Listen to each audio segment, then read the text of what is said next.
কুচকুচে চেহারা, ভয়ঙ্কর একটা রূপ নিয়ে, আকৃতি নিয়ে ইসলাম বিরোধীদের মাথার সামনে আসে, দুর্গন্ধযুক্ত চেহারার দেহ নিয়ে ধমক দিয়ে বলে, ও পাপাত্তা, ইয়া আইয়াতুহান নাফসুল খাবিসা উখরুজি ইলা গাদাবিল্লাহ, হে পাপাত্তা, আল্লাহর রাগ, ক্রোধ আর গজবের দিকে বের হয়ে আয়। মুমিনের আত্মা বলার সাথে সাথে যেমনি মুমিনের দেহ থেকে বের হয়ে জান্নাতি কাফনের ভেতরে ঢুকে, কাফেরদের আত্মাও কিরকম তাড়াতাড়ি বেরোতে চায় নাকি?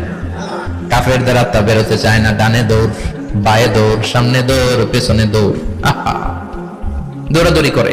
মালাকুল মাউত এটাকে টেনে হিচড়ে, একটা জীবিত ছাগলকে জবেহ না করে, জবাই না করে, তার চামড়া উল্টার দিকে টেনে হিচড়ে বের করলে ছাগলটা যত কষ্ট পায়, এর সে কম 70 গুণ বেশি কষ্ট দিয়ে কাফের, মুশরিক আর গাদ্দারদের রূহ কবজ করা হয়। আল্লাহ এই পরিস্থিতি থেকে তুমি আমাদের বাঁচাও। মুমিনদের রূহ যেমনি কবজ হয়, ওইভাবে রূহ কবজের ব্যবস্থা করে দিও। ঈমানের মৃত্যু নসিব